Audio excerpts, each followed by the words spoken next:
Hi, I'm LeBaron, and people know me as the Ghost Magnet, and I'm also affiliated with the REAP Investigations team, and what I'm affiliated with is we have a West Coast chapter. So, but right now I am on the phone with my good buddy B, Brian Clark, and he's been here before, and he has had a pretty scary experience here.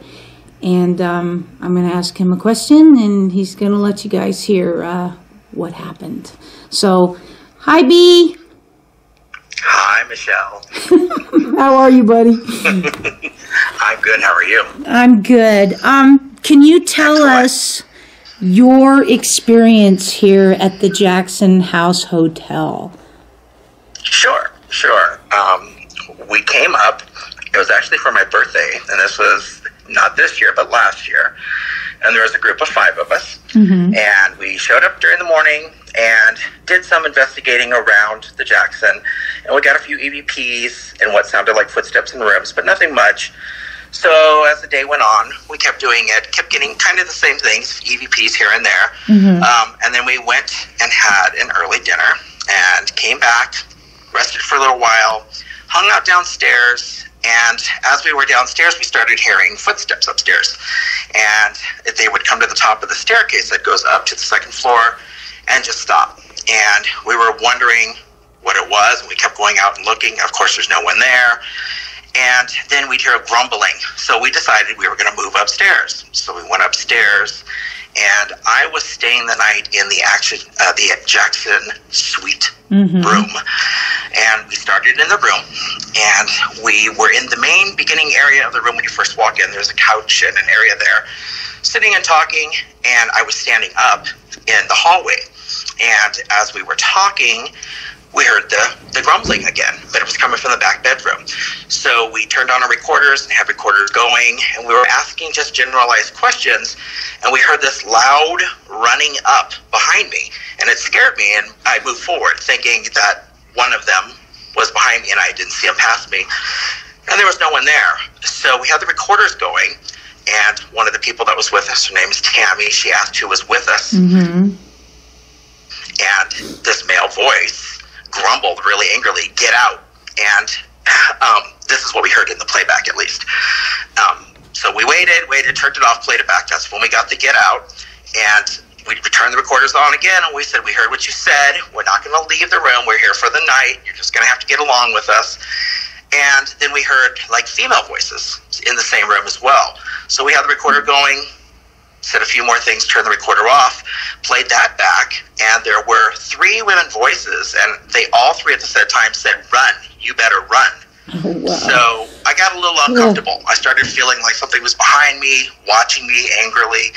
So I said, I'm going to go down the hallway, and they all decided to go with me. So we went and walked the hallways, went to the other side of the building to what's called the White Pine Room, and went into the room and decided that we would do an EVP session in that room. So they set up the EVP stuff and started doing the session, and suddenly we heard footsteps coming again, and they were like boots, really heavy boots, coming from down the hall. And then we heard out loud a voice saying, "They're down here," and it was a female. And whatever this was coming closer and closer, came into the room, and as soon as it got into the room, I got hit with this overwhelming sense of dread and fear. I've never felt anything like it in my life. And it got me so emotional that I started crying, and I had to close my eyes because I felt like something was going to attack me. And then I kind of like lost track of time, and I could hear people around me, but it was like whatever was out there came into the room, took me over, and started showing me these violent images, and everybody was trying to shake me because I could hear that I was crying, but I couldn't come out of it. And I was seeing images of this like cowboy, like 6'6", 6'7", but I couldn't see his face, and he was grabbing this woman and shoving her into the wall of that bedroom, strangling her and throwing her on the ground, and then he took a knife and dug it into her chest. But then he wasn't done with that. He undid his pants and actually had sex with her. And I could see all of this happening, and it just scared the hell out of me. Oh my God. And he was saying, you're not going to get loose, you're never going to, and I could feel her being suffocated. I felt like he was doing it to me. So I was panting, I couldn't breathe. At the same time, I was crying. Everybody was trying to shake me out of it. I could hear them. They were far away. And the people that were in the room with me told me that the room had gotten so dark, you couldn't see anything in the room. There was a clock in the room that was a digital clock. You couldn't see the clock anymore. It was like it just became black in that room. And then this went on for 15 minutes where I felt like he was just overcoming on top of me, and I could not do anything. And it was image after image of violence. And I had to be a part of it. It was horrible. And then he kept saying, I'm going to kill you, I'm going to kill you, I'm going to kill you. And I could hear him saying it in my ear. And all I could do was cry. I couldn't even speak other than that. So they got so angry, the people that were with me, that they got up and demanded he leave the room. And one of them had holy water, and she used the holy water in the room. And the presence lifted, went out of the room. Everything came back up. Everyone said the lights came back. You could see out the window. You could see the digital I can't say it, sorry, clock again. And it dissipated, and then not even 5 minutes later, he came back again, walking to the room, but wouldn't come in. And luckily, two of the men that were with me, that were part of our party that night, stood at the door and would not let him pass, and were saying like their own prayers, and the white lights surrounding them, and it kept him at bay.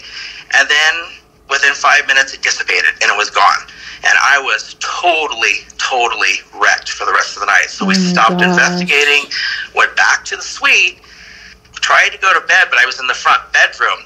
And he came again at night and wouldn't come into the bedroom, but he stood at that door and walked up and down the hallway all night long. We could hear him growling, and we could hear his footsteps, heavy boots, back and forth, like with spurs. It was crazy. It was an intense night, and I will never forget it. Wow, bud. Yeah. That kind of made me a little bit emotional just listening overwhelming. I mean, to what happened. See him do this to these women it was awful. It was awful. Well, thank you for sharing. Absolutely. And Absolutely. Yeah, thank you for having me. You're welcome. And Lisa and I are staying in the White Pine Room. Had a little bit of uncomfortable feeling, a couple times, but oh my. Yeah, I'm really rooting for you guys tonight. I really am. I hope you can figure out who this might have been. I mean, all I do know is it was a cowboy. He was very tall and very skinny, and loud, really deep, loud voice. It just seems like, you started out and then suddenly all this chaos. It happened that quick for everybody. Everybody in the group could tell you that was with me, that we were laughing and having a great time, even sitting in that room, with what I said, with things that came out with the female voices. It wasn't like, it didn't feel like there was any intent to hurt anyone or come after anyone. But then as soon as we left the room, it's like he got so angry for us saying that we would not leave, that he decided he was going to attack someone, and it happened to be me he came after. So, well, thank you, buddy, for sharing your story, and I appreciate it. We're going to do the best we can tonight to find some answers. Wishing you all the luck, and all the love, all the light, everything. All right, I love you, B. I love you too, babe. Have a good night. You too. Bye. Wow. So right now, I'm here with David, who has never used a pendulum board, SEER board, No. even a Ouija board, right? No, I'm very heavily technological orientated. I've never done any of this stuff. So I'm going to teach them how to use this to communicate with spirit, and we are going to tie it in with some of the technology that David has at his hands. And so we're just bringing kind of two different sides of investigating together. Yeah, I got a pump over here that's just going to pump out energy for the spirits. Basically, it's the EM pump. This guy is going to just measure vibration. Obviously, it's super sensitive, so we'll set it off probably constantly. This is just going to measure temperature. Left side's going to be blue for cold. Right side's going to be red for heat. And then I just got the EDI over there that's going to be measuring the atmosphere, basically, to see if anything changes. And we've got Rebecca Genesis SEER Board right here that she made for me. And we've got some quartz crystal to help boost, so that if spirit needs some boost of energy to be able to communicate, that's right here. And we've also got kyanite, which will help kind of balance it out and keep the board nice and safe as well. This just turned blue, so that means the temperature is dropping. So we've already got somebody who's ready. So when you're doing this, David, the most important thing is that you just really need to breathe and relax, because you're going to be basically sitting still, right? Because you don't want to be the one to actually move the pendulum. And so when we've got it nice and steady, I'm just going to ask if we are ready to go. So my sign for being ready is for it to start spinning into a circle, which it's starting to do right now. Thank you. Is there a spirit in the room with us tonight?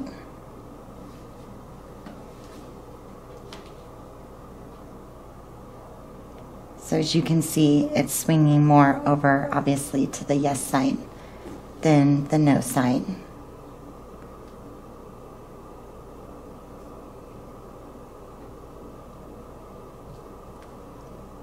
We're waiting for it to go back into a circle for a next question. So you always constantly like reset it after you ask a question, and your reset is for it to be in a circle? Yes. Okay. And it does take a lot of energy and patience. Thank you. Stop. Is the spirit a male?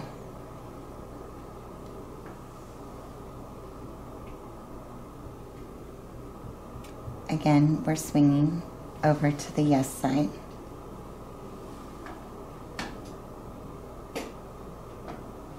Thank you.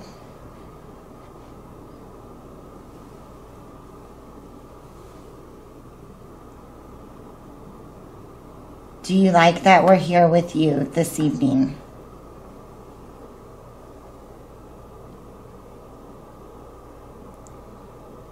And now we're getting a no. Cool. Stop. It's a good thing I'm sleeping here tonight.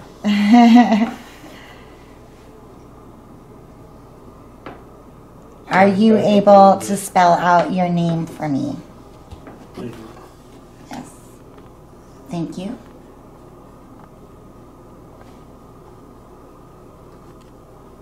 Stop. What is the first letter of your name?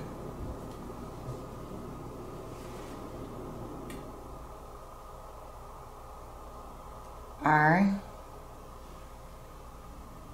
Thank you. Stop. What is the second letter of your name?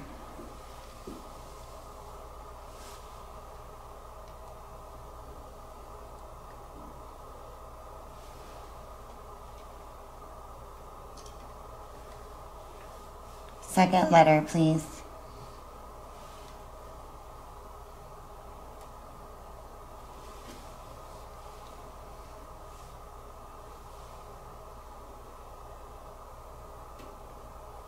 L. Stop.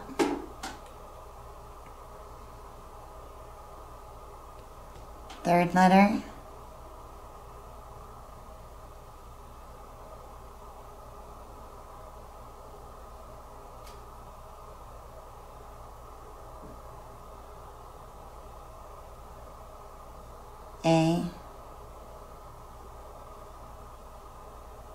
Stop. Fourth letter.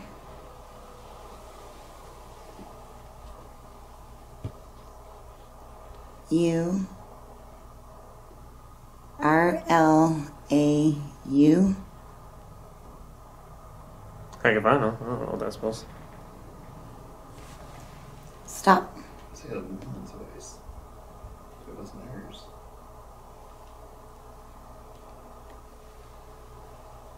Are there more letters?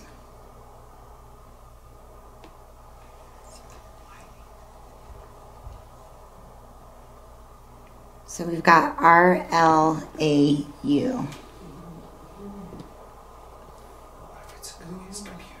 Talking. Stop. Yeah, I can hear his computer. It says your computer's humming. It's humming, but it's fine. Lisa Raul. Raul. Is your name Raul? That's hitting yes right away. Thank you. Are you a cowboy?